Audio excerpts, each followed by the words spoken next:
जाणून बुजून पसरवलेल्या अफवा आहेत. वेगवेगळे नाटकं आले, संन्यस्त खड्ग नाटक किंवा अशी काही नाटकं वगैरे येऊन सम्राट अशोकाला बुद्धांना बदनाम करण्याचं काम केलं की या लोकांनी तलवार खाली ठेवली सम्राट अशोकाने म्हणून आमचा देश पारच अंतात गेला. हे जे सांगितलं तर भावांना मारलं हे अतिशय खोट आहे. कारण बौद्ध धर्माचं अशा पद्धतीने आचरण करणारा माणूस आणि तो माणूस आपल्या स्वतःच्या भावांना कशासाठी मारेल. आणि सत्तेवर तर लोकांनी बसवलेलं आहे. लोकप्रियता होती त्या व्यक्तीची की सम्राट अशोक हे आधीपासून बौद्ध होते. कलिंग युद्ध झालं, ते रडले, काय क्रूरपणे भावंडांची हत्या केली, हे सगळ्या मिथ्स आहेत, काल्पनिक कथा आहे सगळ्या. म्हणजे अशोकाला बदनाम करण्यासाठी, सम्राट अशोक महाराजांना बदनाम करण्यासाठी हे सगळं पेरलेलं आहे. ते म्हणजे हे युद्ध सम्राट अशोकांनी हल्ला केलेला नाही, केलेल्या हल्ल्याला फक्त उत्तर दिलेलं आहे, लक्षात घ्या. नमस्कार मित्रांनो, मी सिद्धार्थ गायकवाड तुमच्या सर्वांचं स्वागत करतो क्रांती सूर्यमध्ये. आणि तुम्हा सर्वांना अशोका विजयादशमी आणि धम्मचक्र प्रवर्तन दिनाच्या खूप खूप शुभेच्छा. मित्रांनो, भारताच्या प्राचीन काळापासून अशोका विजयादशमी हा सण, हा उत्सव मोठ्या जल्लोषात साजरा होत आहे. इतिहासामध्ये नेमकी अशी कोणती घटना घडली की तेव्हापासून हा सण उत्सव साजरा करायची परंपरा या देशामध्ये सुरू झाली, याचा शोध घेण्याचा प्रयत्न आणि या घटनेसंदर्भामध्ये खरा इतिहास समजून घेण्याचा प्रयत्न आज आपण मुलाखतीच्या माध्यमातून घेणार आहोत. सम्राट अशोक म्हणजे काही इतिहासकारांनी अत्यंत चुकीच्या पद्धतीने सम्राट अशोकांचा इतिहास या भारतामध्ये रुजवण्याचा प्रयत्न केला, परंतु काही कसे इतिहासकार आहेत त्यांनी खऱ्या अर्थाने सम्राट अशोकांचा खरा इतिहास संशोधन करून अत्यंत मेहनतीने प्राप्त केलं, समजून घेतला आणि हा इतिहास विविध माध्यमातून विविध प्रकारे लोकांपर्यंत पोहोचवण्याचा त्यांनी प्रामाणिक प्रयत्न केला. असे ज्येष्ठ इतिहासकार, नाटककार बाळासाहेब थोरात यांच्याशी आज आपण मुलाखतीच्या माध्यमातून हा सम्राट अशोकांचा खरा इतिहास समजून घेणार आहोत. सर, तुमचं खूप खूप स्वागत आहे क्रांती सूर्य माध्यमामध्ये आणि विजयादशमीच्या तुम्हाला खूप खूप शुभेच्छा. नमो बुद्धाय. जय भीम. सर्वांना विजयादशमी, अशोक विजयादशमी अर्थात सीमोल्लंघन किंवा दसरा या सणानिमित्त आपण सर्वांना हार्दिक शुभेच्छा. सर, माझा पहिलाच प्रश्न हा आहे की विजयादशमीचा या भारताच्या इतिहासामध्ये महत्व काय आहे आणि एवढे वर्ष झाले, जवळपास प्राचीन काळापासून विजयादशमी आपण साजरी करतोय, तर नेमकं अशी कोणती घटना या दिवशी घडली होती की आजपर्यंत आपण हा सण उत्सव मोठ्या प्रमाणात साजरा करतोय? तर या दिवसाचं सगळ्यात मोठं महत्व असं आहे की परमपूज्य डॉक्टर बाबासाहेब आंबेडकर, भारत भाग्य विधाता, त्यांनी आपल्याला या दिवशी धम्मदीक्षा दिली. हे पहिलं महत्व आहे आपल्याला, इमिजिएट. आणि त्यांनी त्याच दिवशी दिली. त्यांचं जे धर्मांतराचं पत्रक जर आपण बारकाईने बघितलं तर तुमच्या लक्षात येईल, बाबासाहेबांनी 14 ऑक्टोबर आणि दसरा असा स्पष्ट उल्लेख केलेला आहे. अशोक विजयादशमी असा शब्द आहे. जे पत्रक आहे ते भारतीय बौद्धजन समितीच्या माध्यमातून जे नागपूरला धर्मांतर झालं त्याची जी पत्रक आहे, त्या निमंत्रण पत्रिका सर्वांना जे पत्रक दिलेलं आहे त्या पत्रकामध्ये स्पष्ट उल्लेख आहे, अशोक विजयादशमी असा उल्लेख आहे. आता अशोक विजयादशमी म्हटल्यानंतर तो दिवस इकडे दसरा म्हणा, सीमोल्लंघन म्हणा, या वेगवेगळ्या टायटलने आमच्या अनेक पिढ्यांनी बघितला, पण त्याचं नेमकं जो काही अर्थ आहे आपल्याला लिहायला वाचायचा अधिकार नव्हता. त्यामुळे त्या लोकांनी त्याचा अभ्यास केला वर्णाश्रम धर्मामुळे. वर्णाश्रमामुळे. आणि बाबासाहेबांनी दीक्षा दिल्यानंतर आणि आपल्याला आता नवीन संविधान आल्यावर आपल्याला अधिकार मिळालेत आणि आपण ज्या वेळेला वाचतो, अभ्यास करतो, त्यावेळेला आपल्याला प्रश्न पडतो की अशोक विजयादशमी याच दिवशी का बाबासाहेबांनी आपल्याला दीक्षा दिली आहे.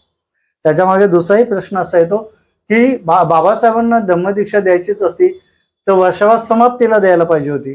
कारण पौर्णिमेला धम्मचक्र प्रवर्तन दिन जगभरात साजरा केला जातो, तो अवघ्या 5 दिवसावर आहे. यावेळेला पण 12-13 तारखेला विजयादशमी आहे आणि 17 तारखेला पौर्णिमा आहे. म्हणजे धम्मचक्र अनुप्रवर्तन दिन जो साजरा केला जातो तो त्या दिवशी आहे. पण मग बाबासाहेबांनी 5 दिवस आधी दीक्षा का दिली, याच्यावर जर लोकांनी विचार केला गांभीर्याने तर ह्या प्रश्नाचं आपल्याला सहज उत्तर मिळतं की हे नक्कीच अशोकाशी संबंधित आहे. सम्राट अशोकांचा जो विजय झालेला आहे त्याच्याशी संबंध आहे. तर अशोकाचा विजय, सम्राट अशोकांचा विजय हा कोणता विजय आहे? काही लोकांनी त्याचं मिसइंटरप्रिटेशन पण केलेलं आहे चुकीच्या पद्धतीने. ती सम्राट अशोकाचा जन्मदिवस आहे वगैरे वगैरे, ते तसं नाही. तर हा कलिंग विजय आहे. काय आहे? कलिंग विजय आहे. कारण आणि त्या विजयाचा वाढदिवस सम्राट अशोकाच्या काळात ती जनता सुद्धा नियमितपणे करत असे, की कारण सम्राट अशोकांचा जो इतिहास बघितला आपण, तर त्यांनी आयुष्यामध्ये युद्ध ज्याला म्हणतात असं एकच युद्ध केलेलं आहे. बाकी छोटी मोठी बंड तोडण्याचं काम केलं, पण युद्ध म्हणून सर मग थोडं तुम्हाला यालाच एक धरून एक प्रश्न मला विचारावा वाटतंय की आजपर्यंत मीही जो इतिहास ऐकलाय किंवा जो जनसामान्यामध्ये भारतीयांमध्ये जो रुजलेला आहे जो इतिहास, तो अशा पद्धतीचा आहे की सम्राट अशोक खूप क्रूर होते आणि ते इतके क्रूर होते आणि नंतरला मग त्यांनी ते युद्ध झालं, कलिंग युद्ध, लाखो लोक त्याच्यामध्ये मारली गेली आणि मग ते बघून त्यांना वाईट वाटलं आणि मग त्याच्यानंतर मग त्यांच्या मनामध्ये परिवर्तन झालं. मग त्यांनी धम्माची दीक्षा घेतली, बौद्ध धम्माची, आणि मग बुद्ध धम्मांचा त्यांनी प्रचार प्रसार केला, असं मी आजपर्यंत ऐकत आलोय. तर ही खरंच घटना अशा पद्धतीची आहे का आणि याची नेमकी सत्यता काय आहे? सिद्धार्थजी, मी ज्या वेळेला हे सगळं बघत होतो समाजामध्ये, तोच भाव सगळ्यांचा होता की, आणि त्याचे एवढे वाईट पद्धतीने प्रचार झालेला आहे समाजात, तर अजूनही तीच भावना आहे लोकांमध्ये, तीच भावना आहे बऱ्याच लोकांमध्ये. जोपर्यंत म्हणजे मी 91 साली पहिलं नाटक लिहिलं, सम्राट अशोक, चक्रवर्ती प्रियदर्शी सम्राट अशोक असं नाटक लिहिलं, पण त्याचा प्रयोग झाला 2001 साली, म्हणजे एवढी वाईट परिस्थिती. तर त्याच्यातून जेव्हा पहिल्यांदा मांडलं की सम्राट अशोक हे आधीपासून बौद्ध होते, कलिंग युद्ध झालं, ते रडले, काय क्रूरपणे भावंडांची हत्या केली, हे सगळ्या मिथ्स आहेत, काल्पनिक कथा आहेत सगळ्या. म्हणजे अशोकाला बदनाम करण्यासाठी, सम्राट अशोक महाराजांना बदनाम करण्यासाठी हे सगळं पेरलेलं आहे. ते क्रूर होते वगैरे असं काही नाही. सम्राट अशोकाच्या मातेचं नाव काय आहे? सुभद्रांगी, बरोबर. त्यांचं दुसरं नाव काय माहिती आहे? धम्मा. बघा तुम्ही इतिहासामध्ये, तर धम्मा नाव कोणाचं असू शकतं? आईचंच नाव ज्या अर्थी धम्मा आहे, ती व्यक्ती कशी असेल? धम्माप्रमाणे वागणारी आहे. त्यांचा विवाह झालाय, तो कधी झालेला आहे? कलिंग युद्धाच्या आधी झालेला आहे, जवळजवळ 3 ते 4 वर्ष आधी तो विवाह झालेला आहे. म्हणजे सत्ता मिळायच्या आधी, राजा होण्याच्या आधी 3 ते 4 वर्ष आधी विवाह झालाय. तो एका बौद्ध मुलीशी झालेला आहे. तुम्ही कसं काय म्हणता की कलिंग युद्धानंतर बौद्ध धम्म स्वीकारला आणि ते धम्माचं व्यवस्थित पालन करत होते? त्यामुळे कलिंग फक्त हे एकच युद्ध झालेलं आहे, त्यामुळे क्रौर्य वगैरे काही नाही. आता युद्धामध्ये काय होतं की सुसीम हा याला जे पोर्ट्रेट केलंय इतिहासकारांनी, मी पर्सनली नाही, सगळ्या इतिहासकारांनी, तो एक नशेबाज आणि थोडासा असा, ज्याला विलन म्हणतो आपण, अशा त्यांचे भाऊ बोलतात, बंधू, सुसीम हा ज्येष्ठ बंधू. म्हणजे तत्कालीन नियम असा होता की ज्येष्ठ बंधूला गादी मिळावी. त्या रामायणात पण ते आले ना तसंच, तर ज्येष्ठ बंधूला गादी मिळावी, पण ती गादी त्याला द्यायची तर जी प्रजा आहे ती कुणाकडे बघत होती? अशोकाकडे. का? कारण त्यांचं जे चरित्र होतं ते अतिशय चांगलं होतं, न्याय देणारं होतं, धम्माचं आचरण करणारी व्यक्ती होती, आणि त्याच्या विरुद्ध हा सुसीम ज्येष्ठ बंधू. आणि म्हणून ज्या वेळेला बिंबिसार राजाचा मृत्यू झाला, काय तो बिंदुसार राजाचा मृत्यू झाला, सॉरी बिंबिसार नव्हे, बिंदुसार राजाचा मृत्यू झाला, त्यावेळेला राजधानीमध्ये अशोक उपस्थित होते, महाराज अशोक उपस्थित होते, आणि जो सुसीम आहे तो हद्दीच्या बाहेर होता. आणि मग सेनापती आणि बाकीच्या लोकांनी सांगितलं की राजा तुलाच व्हायचा आहे. कोणाला? कुमार अशोकांना सांगितलं आणि त्यांना गादीवर बसवलं. नंतर सुसीमने मग अटॅक केलेला आहे की मी मोठा आहे, मला गादी मिळाली पाहिजे, म्हणून त्या अटॅक केला. जो त्या अटॅकमध्ये अर्थात युद्ध झालं. सुसीमच्या बाजूला जे कोणी होते ते युद्धामध्ये मारले, ते सैनिकांनी मारले, सम्राट अशोकाने जाऊन मारले नाही. 99 भावांना मारलं नाही, 99 भाव तर ही ते फार मोठे बकवास आहे. असतील एक 10-12 असू शकतील भाऊ, 99 भाव म्हणजे बकवास आहे. आणि मी असंही ऐकून आहे की त्यांचे जे इतर बंधू होते, लहान भाऊ वगैरे, हे सुद्धा त्यांच्या राज्यामध्ये त्यांच्या सोबत राज्य चालवत होते त्यांचे. हो, त्याचा लेख आहे, शिलालेख आहे की आता त्या शिलालेखाचे शब्द मला जसे तसे आठवत नाहीत, पण मला वाटतं चौथा की पाचवा शिलालेख आहे, त्याच्यामध्ये स्पष्ट म्हटलेलं आहे की माझे बंधू वेगवेगळ्या ठिकाणी, माझे भाऊ जे बंधू वेगवेगळ्या ठिकाणी चांगल्या म्हणजे मोठ्या पदावर कार्यरत आहेत, असं त्यांनी शिलालेखामध्ये नमूद केलेलं आहे. जिज्ञासूंनी शोधावा, कारण मोजून 40-42 पातावर असे लेख आहेत, शिलालेख. त्यातला कोणत्या शिलालेखामध्ये हे लिहिलंय ते सहज मिळेल तुम्हाला, शिलालेखाचं पुस्तक वाचल्यावर कळेल. आता नेमका शिलालेख मला नाही सांगता येणार, तो पण आहे तसं नमूद. ते सम्राट अशोक असताना तारानाथ यांचं म्हणणं असं आहे की जे म्हणजे असं तारानाथ की फक्त 6 भावांचा मर्डर झालेला आहे या युद्धामध्ये, का सुसिंगच्या बाजूला होते आणि सैनिकांनी मारलेलं आहे. युद्धामध्ये समोर आल्यावर कोण मरतं? आता कौरव पांडव मध्ये कोण मेलेच ना, भाऊच होते ना ते, पण त्याचा गौरव होत नाही. आणि हे 100 भाऊ मारले म्हणून जास्त बोंबाबोंब केली जाते, पण असं काही नाहीये. जे विरुद्ध बाजूला होते ते वारले आणि ते उरलेले जे अशोकाच्या बाजूने होते ते नंतर अशोकाबरोबर याच्यावर सत्तेवर होते. म्हणजे वेगवेगळे पद, जसं आयुक्त पद असेल किंवा असं कोणतंही ऍडमिनिस्ट्रेटिव्ह पद असेल वेगवेगळ्या क्षेत्रातलं, त्या पदावर ते लोक काम करत होते. त्यामुळे हे जे सांगितलं तर भावांना मारलं हे अतिशय खोटं आहे. कारण बौद्ध धम्माचं अशा पद्धतीने आचरण करणारा माणूस, आणि तो माणूस आपल्या स्वतःच्या भावांना कशासाठी मारेल? आणि सत्तेवर तर लोकांनी बसवलेलं आहे, लोकप्रियता होती त्या व्यक्तीची, त्या तरुण वयातच लोकप्रियता होती, जे आचरण होतं. तर एक उदाहरण सांगतो की अशोका दी ग्रेट नावाची कादंबरी आहे, विट्झ केवनिंग यांनी लिहिली आहे. ते याच्यात फ्रान्सचे, त्या व्यक्तीने ती कादंबरी लिहिली 1058 पानांची. त्या कादंबरीमध्ये काय वर्णन आहे माहिती आहे? कुमार अशोक याच्यातून म्हणजे त्या हत्ती शाळेतून असे चालले ना, एक शिट्टी लांबून मारायचे, सगळे हत्ती ऑटोमॅटिक आतमध्ये झुलायला लागायचे, जे मोकळे असतील त्या अशोकाच्या दिशेने यायचे. म्हणजे असे मैत्री प्रक्षेपित, जे बुद्धिझम मध्ये मैत्री आहे ती तरुण वयापासून ते प्रक्षेपित करत होते, आणि ते भावंडांना मारतील वगैरे हे शक्य नाही. म्हणजे हा खोटा रुजवलेला इतिहास आहे, अतिशय खोटा, बदनाम करण्यासाठी काही करतात हे लोक, आणि तो प्रकार तिथे झालेला आहे.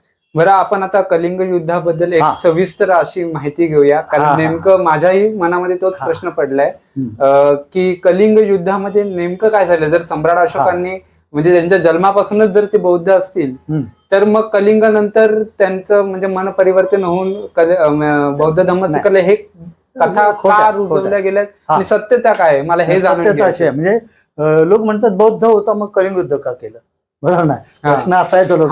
बरोबर, तसं नाही सिद्धार्थजी, त्याचं असं आहे की ह्या पसरलेल्या अफवा आहेत, पसरवलेल्या जाणून बुजून पसरवलेल्या अफवा आहेत.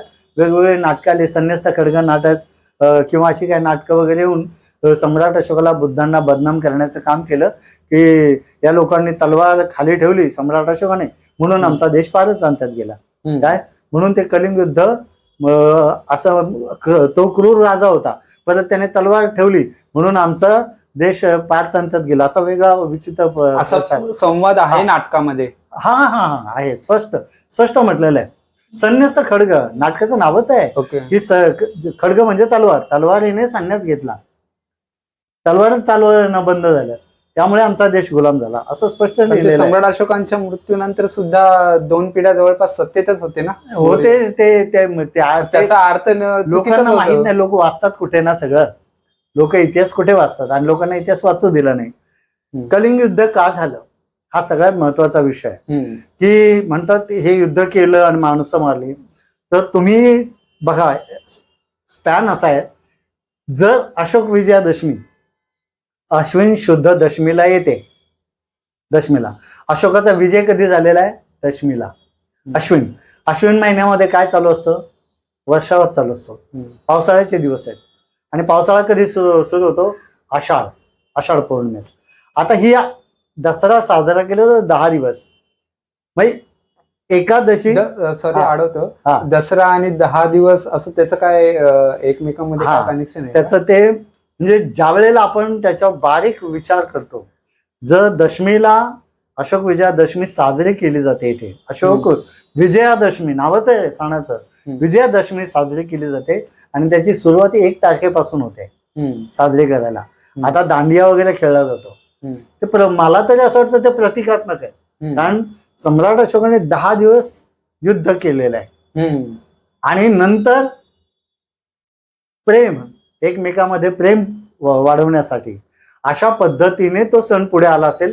त्याचा आता स्वरूप काही असेल, काय दांडिया म्हटलं जातं ना, तर म्हणजे तलवारींचं झालं होतं, तर आता ते त्या स्वरूपामध्ये कदाचित तसं असू शकेल. त्या सणाचं म्हणजे त्याला सणाचं स्वरूप अशा पद्धतीने दिलं आणि फार थोड्या प्रमाणात ते गुजरातमध्ये होतं. वस्तुस्थिती अशी आहे की हे 10 दिवस युद्ध चाललेलं आहे. हे 10 दिवस युद्ध चाललेलं आहे असं स्पष्ट होतं, कारण या दिवशी विजय आहे आणि त्याचं सलग त्याची कंटिन्युटी एकादशीपासून सुरू आहे. एकादशीला हे युद्ध सुरू झालंय आणि हा काळ वर्षावासाचा आहे. वर्षावासाचा काळ आहे.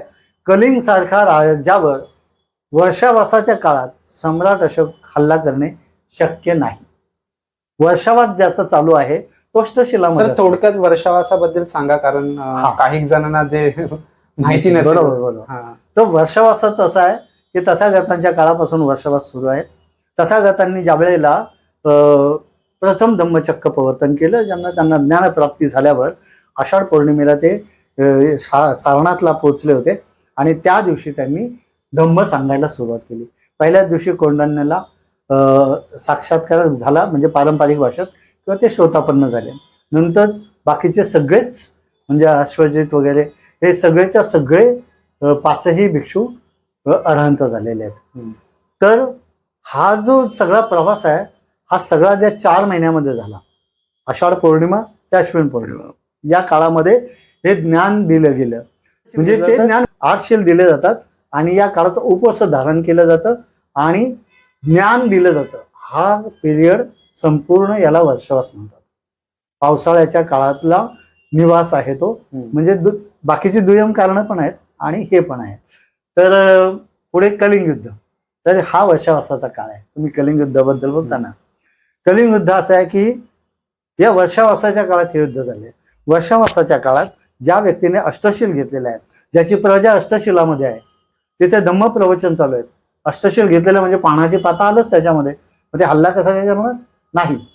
उलट जिथे कलिंग राजा आहे तिथे त्या लोकांनी की आता हे शस्त्र उचलणार नाहीत, मग आता यांना मग आपण हरवू शकतो सहज, असा उद्देश ठेवून अगदी वर्षावास समाप्तीची तयारी, म्हणजे जेव्हा वर्षावास समाप्तीची तयारी होत असते 8-10 दिवस, त्या काळातच हा हल्ला केलेला आहे असं स्पष्ट होतं.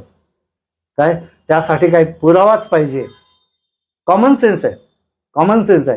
समोरच्याला मारायचं आहे. योग्य वेळ जो शिकारी आहे तो वाट बघतो ना टप्प्यात कधी येतो. पण टप्प्यातला हा काळ आहे की हे आता निशस्त्र आहेत, आता याला मारू शकतो. शस्त्र म्हटलं की ते 6 लाख सैन्य घुसलं. त्यांचं केवळ 60,000 आहे कलिंगचं. 6 लाख सैन्य घुसलं तर काय होईल. त्यामुळे आता सैन्य हलणार नाही, मग आता हल्ला करा, अशा पद्धतीने तो हल्ला करण्यात आलेला आहे. कलिंग राजा जो आहे तो चैत्र राजा, त्याचं नाव चैत्रराज खारवेल असं त्याचं नाव आहे. कलिंगराज म्हणून त्याचा उल्लेख आहे. तर चैत्र राजा असं त्याचं नाव आहे. खारवेल असं त्या वंशाला म्हणते, खारवेल वंश, आणि नाव चैत्र राजा. तर असा एका कादंबरीमध्ये उल्लेख मी वाचलेला आहे. कादंबरीचं नाव आता नीट आठवत नाही, पण योग्य वेळेला सांगेल मी. तर त्या कादंबरीत काय म्हटलेलं आहे की सम्राट अशोकांनी कलिंग राजा जो हद्दीवर त्रास देत आहे, आता पाकिस्तान भारत हद्दीवर जशी अशांतता आहे तसा तो त्रास देत आहे, हा त्रास कमी व्हावा म्हणून त्याला अशी ऑफर दिली की माझा भाऊ आहे, लग्नाचा आहे, तुला एक मुलगी आहे छानशी, आपण त्यांचं मंगलपरिणय घडवू आणि त्यामुळे आपले संबंध चांगले होतील. तर त्याने उत्तर काय दिलेलं आहे की तू कोण आहेस, शूद्र आहेस आणि मी क्षत्रिय आहे. आणि एकूणच तिथे जास्त सम्राट अशोकाच्या राज्यातील बहुतेक नाराज झालेला पुरोहित वर्ग हा कलिंग राजाकडे आश्रयाला गेला होता आणि ते त्याला उचकवत होते की याला संपव म्हणून, नाहीतर मग आमचं सगळी वाट लागेल. हम्म. अशा पद्धतीने कलिंग राजाला चैत्रराज खालवेलला हे केलं होतं. आणि हा काळ बघून की आता इथे वशावत चालू आहे, हे निशस्त्र आहेत, आता शस्त्राला हात लावणार नाहीत आणि तू हल्ला करू शकतोस, अशा अवस्थेमध्ये तो हल्ला केला. मग महाराजांनी मग जे काही बघितलं याच्यामध्ये, जे विनयामध्ये आपली हिंसा काय सांगते, तर जी तथागतांची हिंसा आहे, अहिंसा, काय पाणाती पाता वेरमणी सिक्खापदं समाधियामी, मी प्राणी हत्या करणार नाही. आता जीव हिंसा करणार नाही तर ती कुठपर्यंत, त्याची मर्यादा काय? बाबासाहेबांचं ते स्टेटमेंट आहे. म्हणजे पाणाती पाता वेरमणी याचं बाबासाहेबांनी विश्लेषण असं केलंय, नीड टू किल आणि विल टू किल. म्हणजे मारण्याची विल म्हणजे इच्छा तुमची झाली आहे की मला याला मारावं असं वाटतंय, काय म्हणजे काही कारण नसताना असं नसतं तुम्हाला मारावं असं वाटतंय, हे चुकीचं आहे. नीड टू किल, त्याला मारलंच पाहिजे, नाहीतर तो तुमची हत्या करणार आहे. अशा शत्रूला तुम्ही संपवलं पाहिजे. तुमच्यावर कोणी हल्ला केलाय काही कारण नसताना तर तुम्ही त्याचा प्रतिकार केला पाहिजे, इव्हन त्याचा समूळ उच्चाटनही तुम्ही केलं पाहिजे. कारण तुम्ही जगलात तर धम्म जगेल ना. धम्म कोणाला सांगणार तुम्ही, आणि तुम्ही काय आचरणात आणणार धम्म? तर तुमचं जगणं महत्वाचं आहे. म्हणून तुमच्यावर जो हल्ला झालेला आहे तो परतवणे हे तुमचं काम आहे. त्याचप्रमाणे कलिंग राजाने या काळात जो हल्ला केलेला आहे युद्धाच्या, म्हणजे वशावसाच्या काळात, तर पाणातिपाता म्हणजे शस्त्र तर हाती नाही आहे, पण तरी आदेश दिला महाराजांनी की प्रत्युत्तर दिलं पाहिजे, आणि मग ते युद्ध झालेलं आहे. म्हणजे हे युद्ध सम्राट अशोकांनी हल्ला केलेला नाही, केलेल्या हल्ल्याला फक्त उत्तर दिलेलं आहे. लक्षात घ्या, सम्राट अशोकांनी हल्ला केलाय आणि ते नष्ट केलंय अशी काही भानगड नाही. फक्त त्याच्यामध्ये एक कंडिशन टाकली होती की आज समजा युद्ध सुरू झालेलं आहे तर हे युद्ध वर्षावा समाप्तीच्या आधी संपलं पाहिजे. वर्षावा समाप्ती कधी होते? पौर्णिमेला, अश्विन शुद्ध पौर्णिमेला. आणि म्हणून सैनिकांनी ते 10 दिवसात युद्ध संपवलेलं आहे असं स्पष्ट होतं. लॉजिकली बघायचं, त्याला कुठं पुरावाच पाहिजे किंवा काय, काही नाही आवश्यकता, याचा नेमका पुरावाच पाहिजे असं आहे. लॉजिकली जरी बघितलं तरी की हे युद्ध इथे सुरू झालंय आणि इथे संपलेलं आहे, त्या 10व्या दिवशी संपवल्याचं कारण काय? तुम्हाला माहिती आहे की अशोक विजयादशमीला दुसरं एक नाव आहे, सीमोल्लंघन. हे सीमोल्लंघन अतिशय शास्त्रशुद्ध आहे. शास्त्रशुद्ध कसं की वर्षावासामध्ये एक नियम पाळला जातो. काय नियम आहे की भिक्षू ज्या गावामध्ये वस्तीला असतील, म्हणजे धम्म तिथे शिकवतात, जो कोणता विषय घेतला असेल तो त्या संपूर्ण गावाला त्या विषयामध्ये ते परिपक्व करतात. तर त्याला ते शिकवत असताना कोणता भिक्षू, सर्व भिक्षूंना नियम आहे तो की विनयामध्ये त्या काळामध्ये, म्हणजे आषाढ शुद्ध पौर्णिमा ते अश्विन शुद्ध पौर्णिमेपर्यंत या काळामध्ये तुम्हाला हद्द ओलांडता येत नाही, सीमा ओलांडता येत नाही. ही सीमा ओलांडायचीच नाही, तथागतांनी नियम दिलेला आहे. सीमा का ओलांडायची नाही? ज्ञान देण्याचं काम चालू आहे. आता एखादं काम चालू आहे आणि मध्ये कोणी डिस्टर्ब केला, तुम्ही बाहेर गेलात, त्या कामामध्ये डिस्टर्ब होतो. म्हणून तो स्ट्रिक्ट नियम आहे काय की सीमा ओलांडायची नाही, तिथेच राहायचं संपूर्ण त्या कालखंडात. आता युद्ध सुरू झालेलं आहे, म्हणजे सैन्य हद्दीच्या बाहेर जाणार आहे. त्यासोबत बरेचसे उपासकांना जावं लागेल, म्हणजे त्याचा अन्न पुरवठा हे ते वगैरे करण्यासाठी. तर हे सीमोल्लंघन झालेलं आहे. कशात झालेलं आहे? वर्षावासाच्या काळात. मग म्हणून काय आदेश दिलेला आहे, वर्षा समाप्तीच्या आत हे युद्ध जिंकायचं आहे, आणि ते जिंकलं सैनिकांनी. त्यामुळे काय झालं की विनयातला नियम पाळला गेला. तर जिंकलेला भाग हा कुणाच्या हद्दीत आला? सम्राट अशोकांच्या हद्दीत. म्हणजे शेवटच्या दिवशी आम्ही आमच्या हद्दीतच आहोत, हेही महाराजांनी तिथे सिद्ध केलेलं आहे. लक्षात आलं? मग सीमोल्लंघन म्हणतात, तर का सीमोल्लंघन? त्याच्यानंतर बऱ्याच कथा आल्या वेगवेगळ्या स्वरूपात, ते आता त्याच्यावर न बोललेलं बरं. त्यातलं काल्पनिकता वगैरे कळते आपल्याला, आपट्याची पानं वगैरे वाटतात, तर तो भाग आपल्याला काही मतलब नाही. पण इतिहास असा आहे की सीमोल्लंघन असं आहे की ते अतिशय धम्म नियमाच्या आधाराने हे युद्ध केलेलं आहे. म्हणजे धर्मयुद्ध ज्याला म्हणतात ना, ते खऱ्या अर्थाने सम्राट अशोक महाराजांनी केलेलं आहे. हल्ला स्वतः केलेला नाही, केलेल्या हल्ल्याला उत्तर दिले आणि धम्मनियमाचं पालन करण्यासाठी युद्ध वेळेवर संपवलंय. याच्या पलीकडे जाऊ दिलं नाही, पौर्णिमेच्या पलीकडे जाऊ दिलं नाही.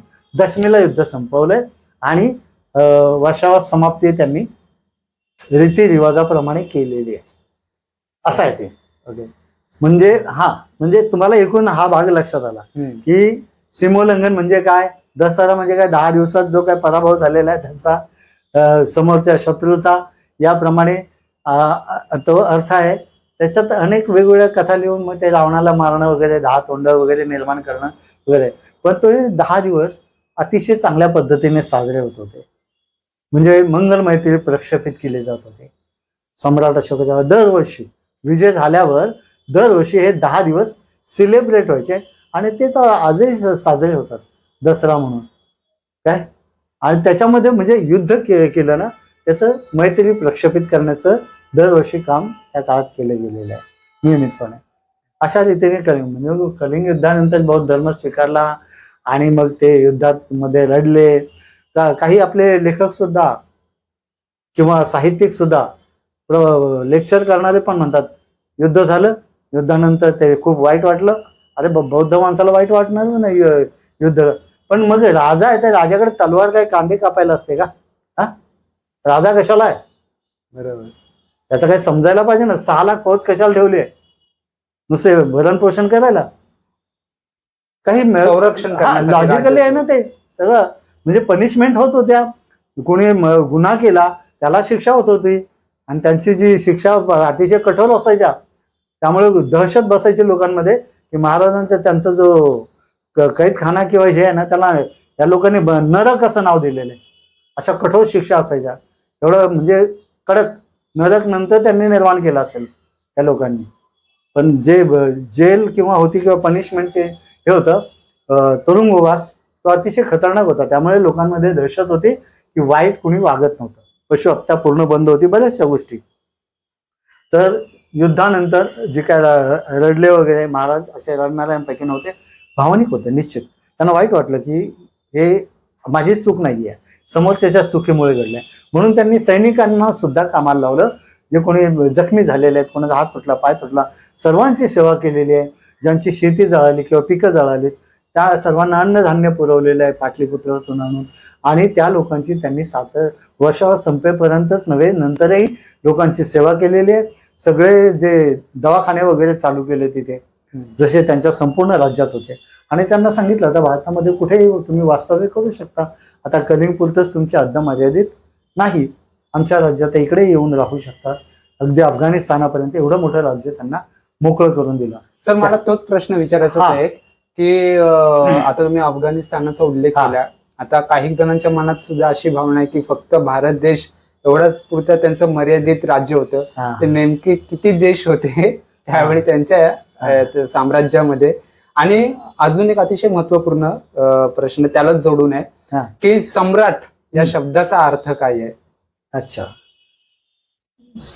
सम्राट साधारणपणे जे वैदिक लिटरेचर आहे त्याच्या माध्यमातून साधारणपणे 7 लाख गावं ज्याच्या ताब्यात आहेत, काय म्हणजे 100 गावं असतील किंवा अशी, त्याला सरपंच म्हणतात ना, त्याप्रमाणे असे एक एक एक एक हे आहे. राजा कोणाला म्हणावं, म्हणजे 1 लाख गाव असेल तर महाराजा, राजा, महाराजा आणि मग सम्राट. तर 7 लाख गावांचा तो त्यासाठी तो शब्द आहे. पण चक्रवर्ती म्हटल्यानंतर त्याच्याकडे एक तर संपूर्ण पृथ्वी त्याच्या ताब्यात असते. संपूर्ण पृथ्वीवरचा सगळा भाग हा चक्रवर्तीच्या ताब्यात असतो, किंवा पृथ्वीचा पाऊण भाग त्याच्या ताब्यात असतो. म्हणजे संपूर्ण पृथ्वी ज्याच्या ताब्यात आहे त्याला गोल्डन किंवा सुवर्ण चक्रवर्ती असं म्हटलं जातं. ज्याच्याकडे पाऊण भाग आहे त्याला पितळ किंवा हे काय म्हणतात ब्रास. तर तशा पद्धतीचं अर्धी पृथ्वी ज्याच्या ताब्यात आहे त्याला कॉपर चक्रवर्ती म्हणजे ताम्र चक्रवर्ती. आणि पाव पृथ्वी ज्याच्या ताब्यात आहे त्याला लोह आयर्न चक्रवर्ती म्हणतात. सम्राट अशोक हे बौद्ध धर्मातले म्हणजे एच बुद्ध अतिताचे एच बुद्ध अनागता जे जे काही बुद्ध झालेत त्या काळात संपूर्ण पृथ्वी ताब्यात असलेले चक्रवर्ती आपले होऊन गेले. पहिल्या चक्रवर्तीचं नाव आहे दल्लनेमी. पहिला जो संपूर्ण पृथ्वीवर त्याचं राज्य होतं तो बौद्ध सम्राट होता. भारतीय होते ते, भारतीय दल्लनेमी असं नाव आहे. आणि मधल्या चक्रवर्तींची नावं काही मला आता नीट माहिती, साधारण कोणत्या शतकामध्ये होते ते नाही सांगता येणार, कारण ते बुद्धच मुळात कल्पामध्ये होऊन गेलेले आहेत ना, तसे ते कोणत्या कल्पातले आहेत ते. तर ते त्याचा सगळा डिटेलमध्ये इतिहास आहे खूप. ते खोल गेलं तर खूप आकडेवारी आहे. ते आकडेवारी सांगता नाही, 1000 कल्प वगैरे असं वर्षांचं. तर सम्राट अशोक हे चौथा भाग पृथ्वीचा म्हणजे एक खंड, म्हणजे संपूर्ण आशिया खंड जो आहे तो सम्राट अशोक महाराजांच्या ताब्यात होता. आणि त्याचं लोकेशन जे आता मोजलं जाते साधारण 55,000 square kilometre, 55 lakh square kilometre तेवढं तो एरिया होता. आणि आपला आता भारत जो आहे तो जेमतेम 32 लाख एवढाच आहे, 32 लाख स्क्वेअर किलोमीटर एवढाच आहे. तर 55 लाख एवढा होता. आणि याचे 7 तुकडे झालेले आहेत. भारत जो आहे आता तो 7वा तुकडा आहे. आधीचे 6 तुकडे म्हणजे तुमचं अफगाणिस्तान आहे, पाकिस्तान आहे, इकडे बांगलादेश आहे, तुर्किस्तान, तुर्कस्तान वगैरे, भूतान आहे, नेपाळ आहे, हे सगळे जे छोटे छोटे देश इकडे सगळीकडे झालेले आहेत हे 6 तुकडे आहेत बाकीचे. आणि आपल्या हातात फक्त 7वा तुकडा आहे. ते तुकडे कोणी केले याचा शोध घेणं हे आपल्या तरुण पिढीचं काम आहे. भविष्यामध्ये ते लोकांच्या पुढे जाहीर झालं पाहिजे कसे झाले ते. म्हणून कलिंग युद्ध हे तुमच्या अशोक विजयादशमी बाबासाहेबांनी दीक्षा घेतली म्हणून, कारण त्याच दिवशी दीक्षा घेतली. आणि सम्राट अशोक महाराजांनी जो पहिला वाढदिवस साजरा केला कशाचा, कलिंग युद्धाचा, तर त्या दिवशी जे कैदी आणले होते 1.5 लाख, त्या कैद्यांनी त्यांच्याकडे मागणी केली महाराजांकडे की आम्ही धम्म पाहिला, अनुभवला तुमच्या राज्यामध्ये. कारण त्यांना सगळी व्यवस्था होती मेडिटेशन करण्याची किंवा काय, महाराजांनी व्यवस्था करून दिली होती 1.5 लाख कैद्यांना. 1.5 लाख कैद्यांनी मागणी केली महाराजांकडे की आम्हाला धम्मामध्ये घ्या. आणि मग कलिंग युद्धाच्या प्रथम वर्धापन दिनी त्यांना 1.5 लाख कैद्यांना बौद्ध धम्माची दीक्षा महाराजांनी दिलेली आहे. अच्छा, म्हणजे त्याचं हे सुद्धा दिन विशेष आहे. बाबासाहेबांनी तोच दिवस आपल्याला निवडला आणि सो कॉल्ड आधीचा जो अधर्म होता त्याच्या जेलमधून आपल्याला मुक्त केलेला आहे. जे कैदी होते युद्धात आलेले जातीवादी वगैरे, जातीमध्ये हे झालेले, डोक्यामध्ये जातीयता असलेले, तर त्यांना धम्म शिकवला गेला वर्षभर. आणि त्यांनी मग मागणी केली की आम्हाला धम्मामध्ये यायचं आहे. मग त्यांना बौद्ध धम्माची दीक्षा दिली. हे एक विशेष आहे या दिवसाचा.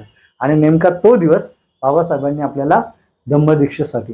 लोक वाद घालतात 14 तारीख की काय आहे ना तो प्रश्न लोकांमध्ये, कधी करायचा, 14 ऑक्टोबरला करायचा. अरे बाबासाहेबांना सगळ्या गोष्टी कळतच होत्या ना, पण त्यांनी ऐतिहासिकतेला जी तुमची परंपरेची लिंक आहे ती अशोक विजयादशमीशी आहे. आणि ती नेमकी 14 ऑक्टोबरला आली. तर तुम्ही 14 ऑक्टोबरच नाचवणार आणि याला आउट करणार हे तुमचं चुकीचं आहे. 14 ऑक्टोबर म्हणजे सगळ्या जगामध्ये तिचं नाव आहे. आणि जे आपलं याचं कॅलेंडर मानतो आपण, इंडियन कॅलेंडर भारतीय, त्या अनुषंगाने मग तुम्हाला हे अमावस्या, पौर्णिमा या पद्धतीने आपण मोजतो ना. जगामध्ये पण ते मान्य आहे. त्या काळामध्ये ते कॅलेंडर नव्हतं. हे जे कॅलेंडर आता आहे येशू ख्रिस्ताच्या मृत्यूनंतर बनवलेलं आहे, बरोबर की नाही. आता इसवी सन जे काय चालू आहे ते येशू ख्रिस्ताचं आयुष्य मोजत आहे. आणि ह्यांचा जन्म आधीच आहे. सम्राट अशोक झाला, बुद्ध झाले, त्यांना मोजायला आपण आपलं पारंपरिक. सर, सम्राट अशोकांचं त्यांच्या कार्यकाळामध्ये मोठ्या प्रमाणात हा भारत देश विकसित झाला होता. म्हणजे अगदी जागतिक पातळीवरती त्यांची त्या पद्धतीचं नोंद घेण्यात आली आहे.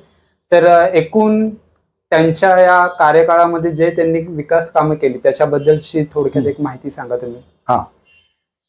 तर जे Amartya Sen Nobel prize winner आहेत त्यांनी स्वतः लिहिलेलं आहे की सम्राट अशोकाच्या काळामध्ये आपल्या देशाचा GDP हा 33% आणि अबव होता.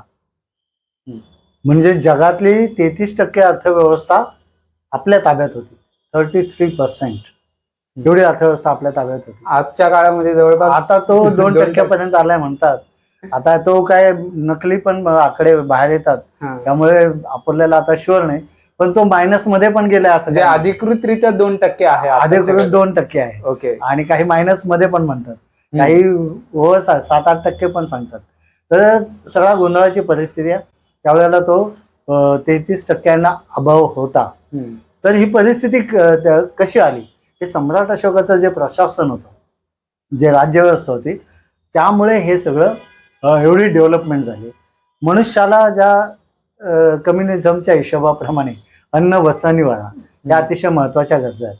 या गरजा व्यवस्थित भागवण्यासाठी तिथे सर्व प्रकारची व्यवस्था केली जाते.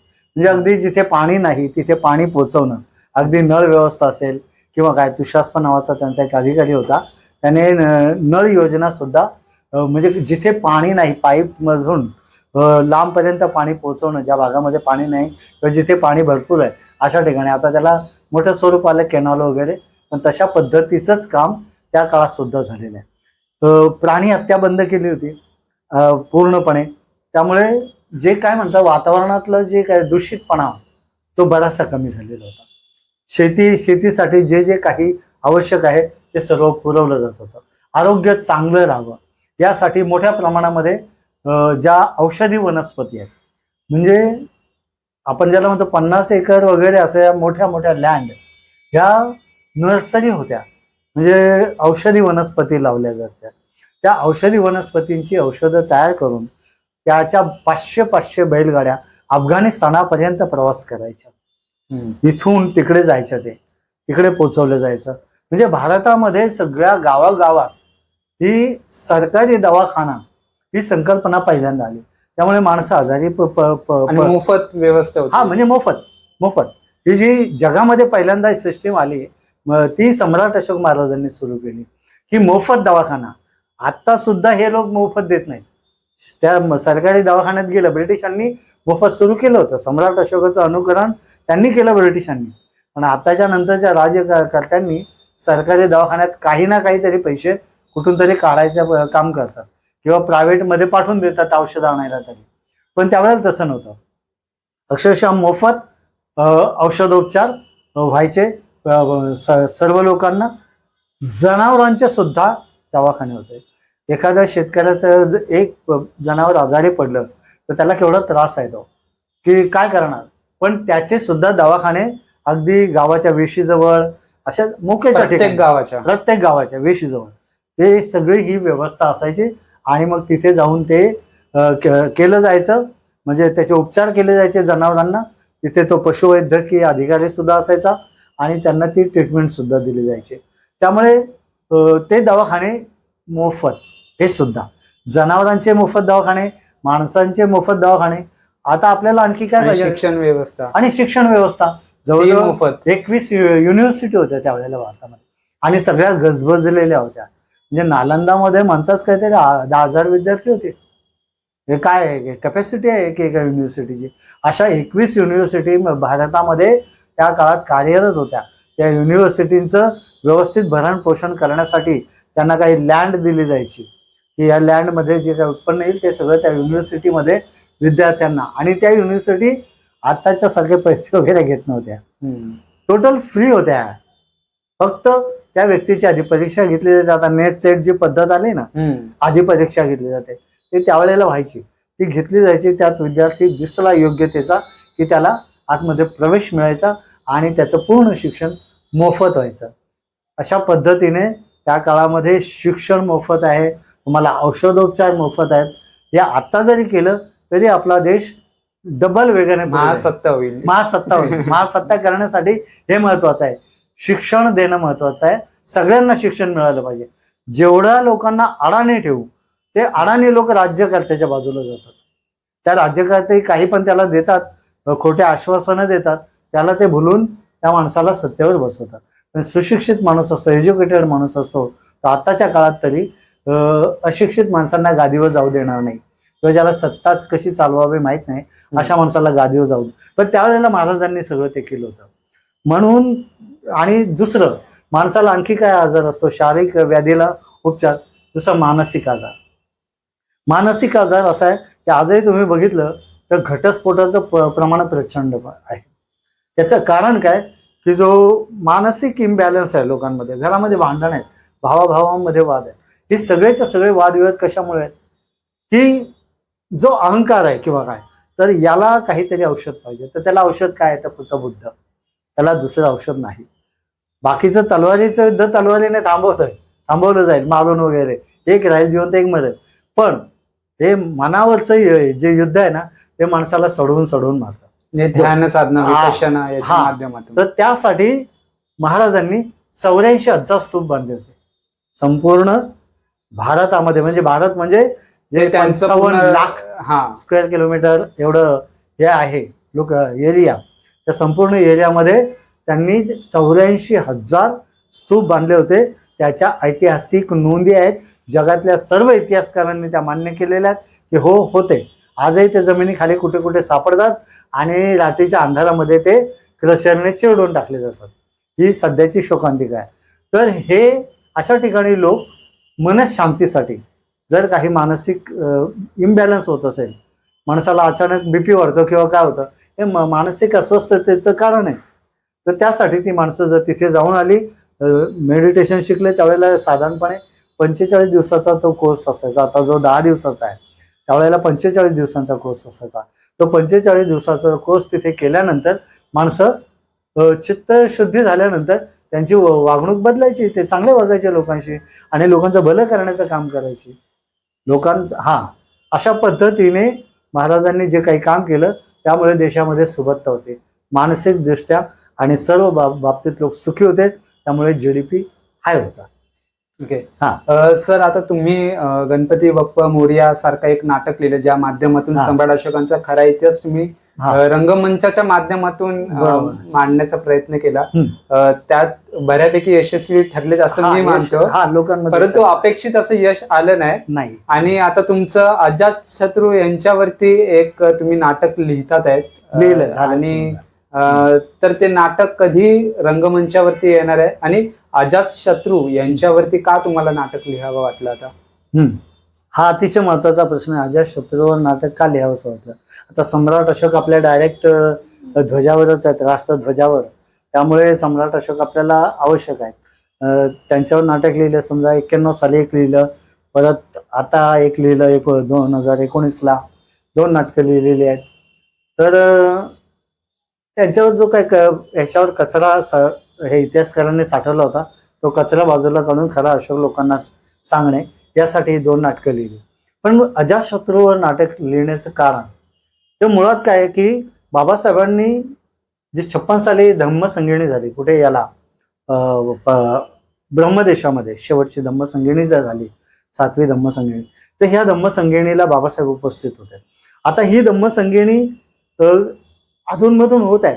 बुद्धांच्या निर्वाणापासून महापरिनिर्वाणानंतर सातत्याने होत आहे अधूनमधून. म्हणजे 100 वर्षाने, 200 वर्षाने, काय 400 वर्षाने अशा धम्मसंगिणी झालेल्या आहेत.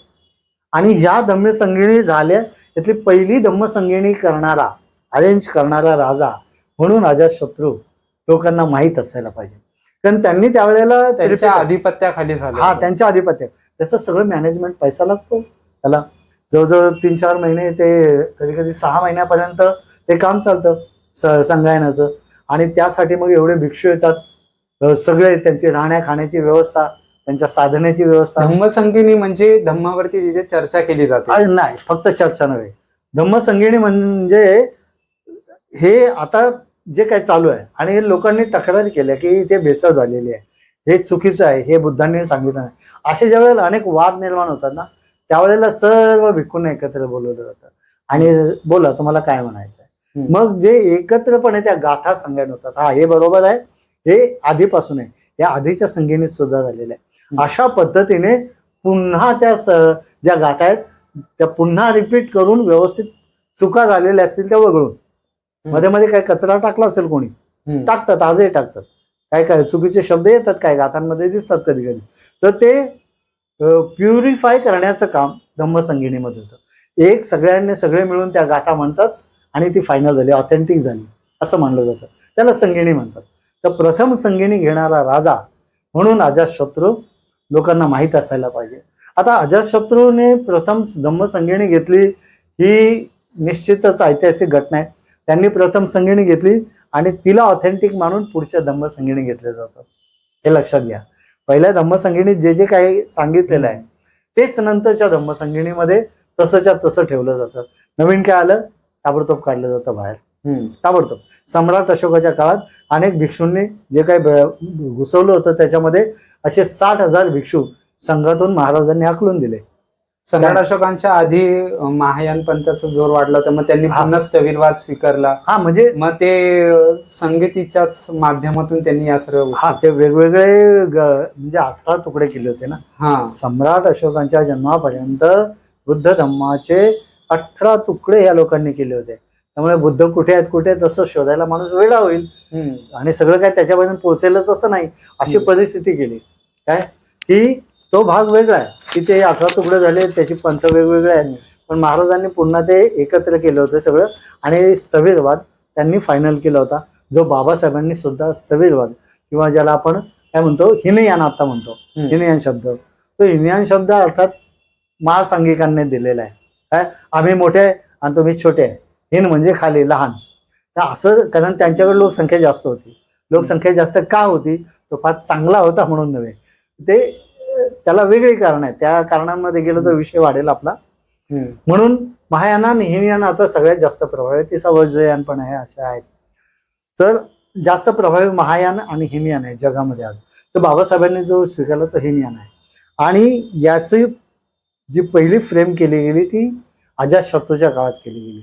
अजातशत्रूने ते केलं आणि त्याचे रिपिटेशन प्रत्येक याच्यात होतं. म्हणून बुद्ध विचारामध्ये कचरा किंवा भेळ होण्याची शक्यता फार कमी असते आता सध्या. आणि इतर बघा बाकीच्या कथा आहे ना, ते 1760 त्याच्यामध्ये हे येत असे इतर पंथांचं, तर तिकडे आपण जात नाही. महत्वाचा भाग असा आहे की संगिणी हा जो राजा होऊन गेला म्हणजे अजातशत्रू, त्या राजाचं आयुष्य फार खतरनाक आहे. खतरनाक म्हणजे असं की त्याचे वडील बिंबिसार, काय म्हणजे अशोकाचे वडील कोण? बिंदुसार. अजातशत्रूचे बिंबिसार. हे बिंबिसार बुद्धांचे उपासक शिष्य. ते म्हणतात की श्रोतापन्न सुद्धा झाले होते, श्रोतापन्न इथपर्यंत पोहोचले होते. एवढा धम्माचा त्यांचा अभ्यास होता. नियमितपणे बुद्धांकडे जाणं येणं. आणि पहिले जेव्हा तथागत ज्ञानप्राप्ती करून आल्यानंतर 80,000 लोक बिंबिसार राजांकडे बौद्ध धम्माची दीक्षा घेतलेली आहे. म्हणजे राजांनी घेऊन आले 80,000 लोकांना आणि बुद्धांनी त्यांना दीक्षा दिल्याची इतिहासात नोंद आहे. त्यांचा मुलगा म्हणजे ते बौद्ध धम्माचं पालन करणारे. मग अजातशत्रू हा जो मुलगा आहे तो अजिबात धम्माचं पालन करत नव्हता. उलट त्याने बापाला जेलमध्ये टाकलं, बिंबिसार राजाला, आणि तिथे त्यांचा नंतर अप्रत्यक्षपणे मृत्यूही घडविला. काय म्हणजे ज्याला काय आपण खून म्हणतो तो घडविला. त्यांनी स्वतः केलं नाही, स्वतः करायचा एकदा प्रयत्न केला पण झाला नाही, तो नंतर घडवला हस्ते परहस्ते. असा माणूस तो धम्माच्या अक्षरशः विरोधी वागणारा. आणि अनेक त्याने अशी काही जी लोकशाही गणराज्य होती, जवळजवळ 36 गणराज्य नष्ट केली त्या माणसाने त्या काळात, कारण ती बुद्धिझम फॉलो करत होते. असा हा राजा, बुद्धांचा कट्टरद्वेष करणारा, देवदत्त बुद्धांचा संघ फोडून बाहेर पडलेला माणूस, त्याला ह्या राजाने आश्रय दिला. नालागिरी हत्ती दिला त्याला. कशासाठी? बुद्धांना नष्ट करण्यासाठी. म्हणजे बुद्धांवर नालागिरी हत्ती जो सोडला होता देवदत्ताने, तो हत्ती कोणाचा होता? त्यांचा होता, अजातशत्रूच्या राज्यातला होता. तर आणि अशा पद्धतीने जो काय बुद्धिस्ट लोकांमध्ये हाकार माजवला या राजाने, आणि एक क्षण असा आला त्याला युद्धामध्ये काय जखम झाली, म्हणजे जखमा झाल्या 2-3, आणि त्यामुळे तो आजारी पडला. जीवक भन्त्यांनी त्याला व्यवस्थित केलं, म्हणजे त्याची शारीरिक व्याधी दूर केल्या. पण जशा त्या दूर झाल्या त्या काळामध्ये तो अनकॉन्शियस होता. कॉन्शियस आल्यानंतर त्याला सगळ्या गोष्टींचा पश्चाताप व्हायला लागला की मी माझ्या वडिलांना मारलाय, काय माझ्या वडिलांचा मर्डर केलाय, माझ्याकडून केवढे अपराध घडले, ते सगळं त्याला टोचायला लागला. आणि तो मग खऱ्या अर्थाने मग पागल म्हणतात त्याला, मनोरुग्णता अशी अवस्था झालेली. आणि याच्यातून सुटका व्हायची कशी करायची? मग जीवक भन्ते त्याला बुद्धांकडे घेऊन गेले आणि बुद्धांनी मग त्याला मेडिटेशन शिकवून बाकीचं काही ज्ञान देऊन, म्हणजे धम्माबद्दलचं, त्याला पूर्णपणे रोगमुक्त केलं. आणि त्यानंतर तो बुद्धांचा पूर्णपणे उपासक झाला. म्हणजे त्याचं आयुष्य आता आजही तसंच दिसतंय. आता मागच्या पिढीतले काही लोक चांगले श्रद्धावान आहेत, पण त्यांची मुलं विरोधी वागतात, पण त्यांना एक दिवस पस्तावावं लागणार आहे अजातशत्रू सारखं. त्यांना दाखवायचं मला, या नवीन पिढीला, की तुम्ही जर बुद्धांचा मार्ग सोडाल तर तुम्हाला अशा पद्धतीने संकटात, मानसिक संकटात अडकावं लागेल. मनावर खऱ्या अर्थाने तुम्हाला कंट्रोल करायचं असेल आणि योग्य लाईफ जगायचं असेल तर बुद्धांचा मार्ग अनुसरला पाहिजे. हे अजातशत्रूच्या उदाहरणातून दिसतं. मग त्याने जे स्तूप पाडले होते, स्वतः अजातशत्रूने स्तूप पाडलेले आहेत, अनेक अनंतांचे स्तूप बनवले गेले होते, ते पाडले, ते नव्याने बांधून दिले आणि चांगला तो धम्माचा सेवक झालेला आहे. पण अचानक नंतर काय झालं, तथागतांचं महापरिनिर्वाण झाले. त्यांच्या अस्थी ज्या आहेत ते वाटपासाठी भांडणं झालेली आहेत. 8 वाटे जे केलेत, तर त्यातला सगळ्यात मोठा राजा त्यावेळेला कोण होता भारतामध्ये? अजातशत्रू.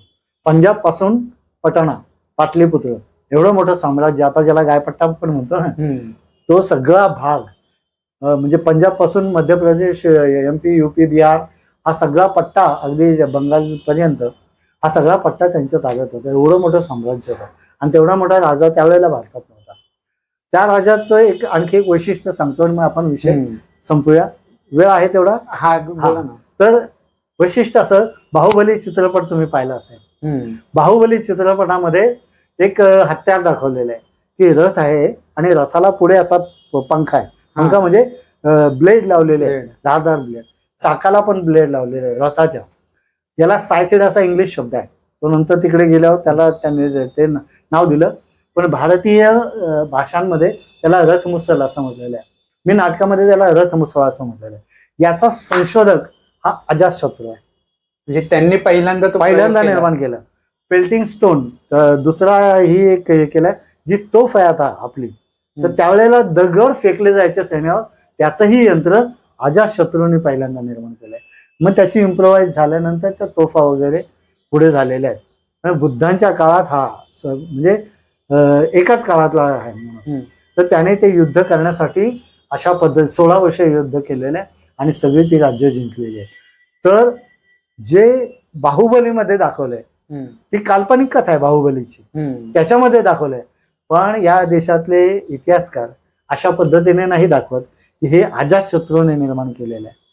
मला त्याचं बघून ते वाईट वाटलं होतं की अजातशत्रूचं क्रिएशन आहे. आजही तुम्ही गुगल सर्च करा सायथिड म्हणून, तर तुम्हाला तिथे दिसेल की अजातशत्रूने हे शस्त्र निर्माण केलं आणि युद्धामध्ये पहिल्यांदा वापरलं. आणि जे दगड फेकायचं पण यंत्र त्याच्यात दाखवलंय बाहुबलीमध्ये, ते प्रत्यक्षात इथे होतं. हे काय काल्पनिक इकडे दाखवलंय तुम्हाला बाहुबलीमध्ये, पण ते तसं काल्पनिक याच्यात दाखवल्यामुळे त्याला काल्पनिकच करून टाकले. ते काल्पनिक नाही, ते प्रत्यक्षात पहिल्यांदा युद्धामध्ये अजातशत्रूने वापरलेला आहे. आणि हा एक भाग लोकांना तिथे कळला पाहिजे. आणि हे सगळं एकत्रित करून मी हे नव्या पिढीला एक मार्गदर्शक ठरेल अशा पद्धतीने धम्माचं विरोधक असणारा सुद्धा शेवटच्या क्षणाला अतिशय दुःखी अवस्था आल्यावर कसा बुद्धांकडे जातो आणि शेवटी बुद्धांची कशी सेवा करतो, शेवटी धम्मसंगिणी सुद्धा अरेंज करतो आणि पहिली धम्मसंगिणी हे करतो, म्हणजे व्यवस्थित पार पडतो. अशा त्या राजाची ओळख समाजाला व्हावी, बौद्ध लोकांना व्हावी, बौद्धांनाच नव्हे इतर लोकांनाही होणं आवश्यक आहे. जे काही SC ST OBC मंडळ आहे त्यांना कळलं पाहिजे की ज्या पद्धतीने बुद्ध तुम्हाला कुठे मार्गदर्शक ठरतात, त्यावेळेला तुमच्या संकट येतं, त्यावेळेला तुम्हाला कोण मदतीला येतो, तर तुम्ही हताश होता की ज्याचा आपण दावा केला तो काही मदतीला येत नाही. बरोबर. आता मंदिरातले मोठे महंत सुद्धा हॉस्पिटलमध्ये ऍडमिट व्हायला लागलेले आहेत, तर त्यावेळेला त्यांना आतून फील होतं पण ते व्यक्त होत नाहीत. म्हणजे मृत्यूला स्वीकारण्याची ताकद तुम्हाला आली पाहिजे, ही तिथून दाखवण्याचा प्रयत्न केलेला आहे. म्हणून अजातशत्रू हे अतिशय महत्वाचं नाटक आम्ही आणतोय.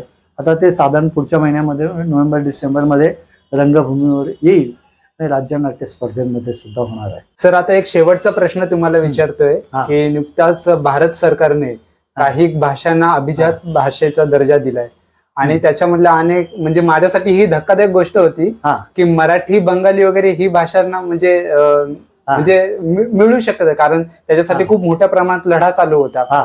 परंतु पाली भाषेला त्यांनी अभिजात भाषेचा दर्जा दिला आणि अनेकांच्या अशा प्रतिक्रिया आल्यात की पाली ही भाषा कोणती आहे, नेमकी कोणत्या राज्यात बोलली जाते. आता जे बौद्ध धम्मामध्ये काम करतात किंवा बौद्ध धम्माबद्दल ज्यांना माहिती आहे त्यांना पाली भाषेचं महत्व माहिती आहे, परंतु इतरांना अजून त्या भाषेचं महत्व माहिती नाही. आणि का ती अभिजात भाषा आहे आणि भारताच्या दृष्टिकोनातून ती किती महत्वपूर्ण भाषा आहे याच्याबद्दल एक थोडक्यात तुम्ही सांगा. एखाद्या भाषेला अभिजात म्हणून दर्जा देताना जो क्रायटेरिया लावला जातो, जे नियम त्याच्यामध्ये बसतात का बघितलं जातं.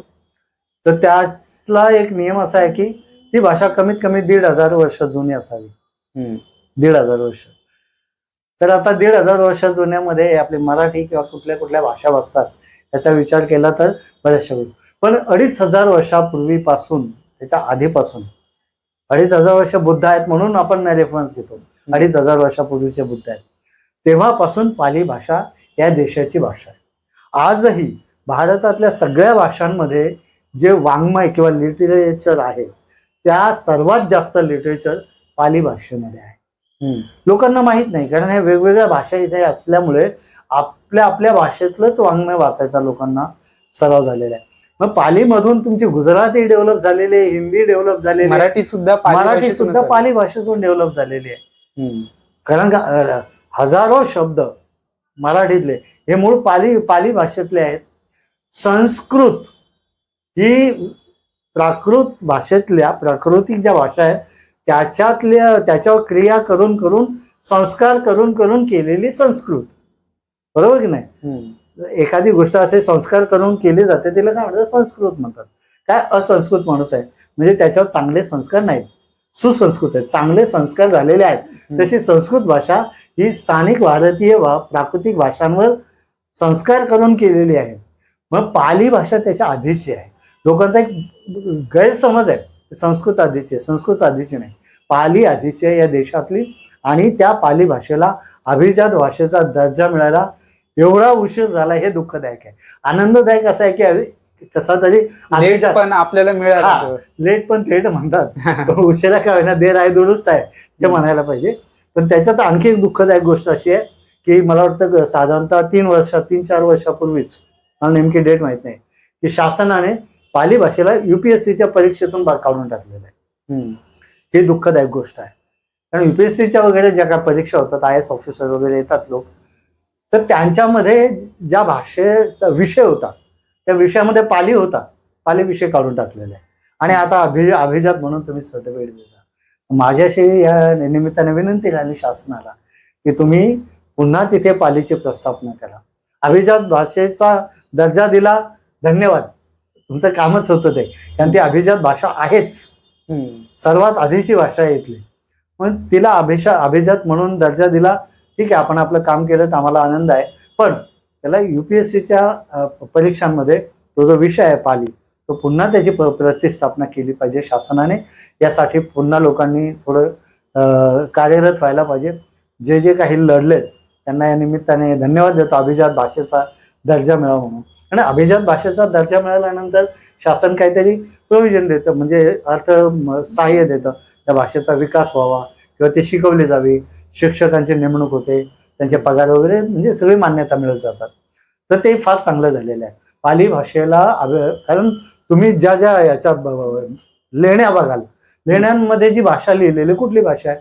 सर मला त्याच्याबद्दलच एक प्रश्न विचारायचा, म्हणजे तुम्ही ते कंटिन्यू करू शकाल. सूरज रतन जगताप सर आहेत, त्यांच्या मार्गदर्शनाखाली मी लेणी अभ्यास करत असतो, त्याच्याबद्दल जाणून घेण्याचा प्रयत्न करत असतो. एकदा असा एक किस्सा घडला होता की काही व्यक्ती होते तिथे, शिलालेखावरून त्यांचा वाद चालला होता.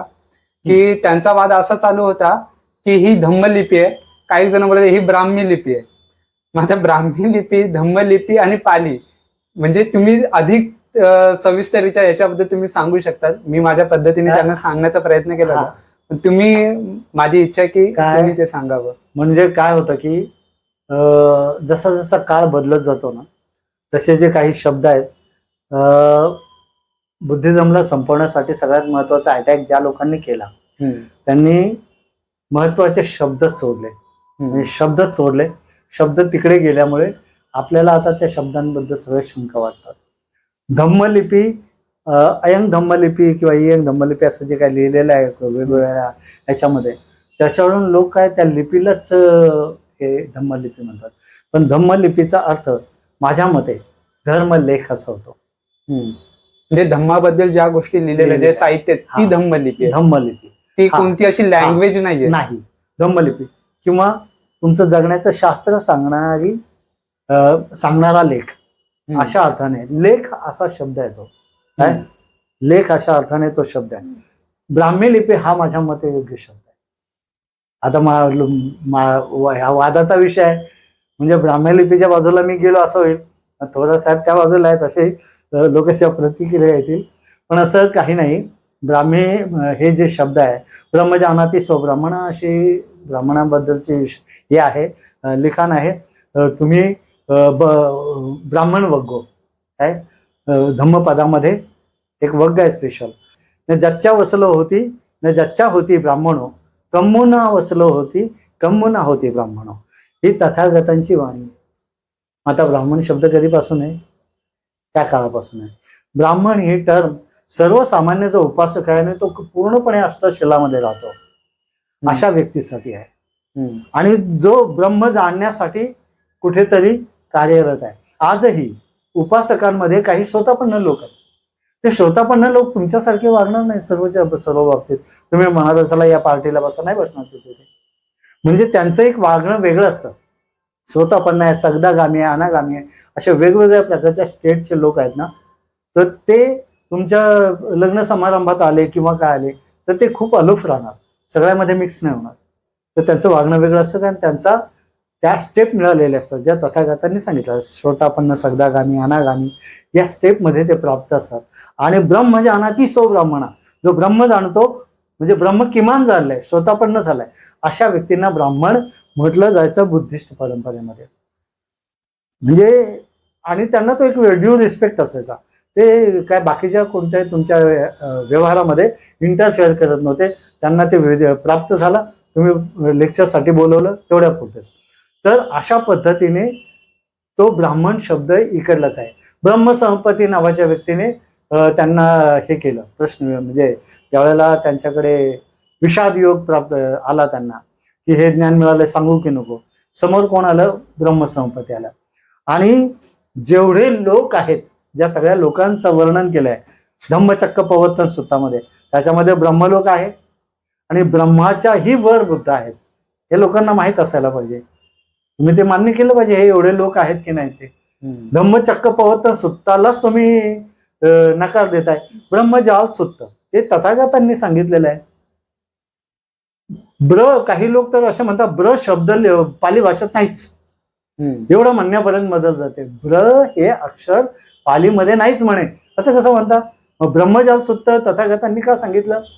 दुसरी गोष्ट, जे हे महामंगल सूत्र आहे, ब्रूहि मंगलम उत्तम, विचारलंय ना कुणीतरी, उपासकांनी विचारलंय की तुम्ही आम्हाला सांगा काय मंगल आहे ते. ब्रूहि हा शब्द आहे म्हणजे बोला, आम्हाला सांगा. तर ब्र हे अक्षर पालीमध्ये आहे.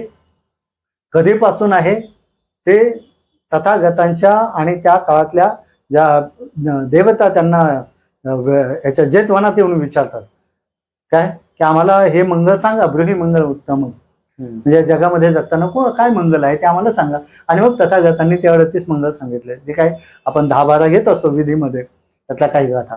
तर ब्र हे अक्षर आहे आणि त्यामुळे ब्रह्मलिपी ही आहे आणि ती बुद्धवाणीतूनच आलेली आहे.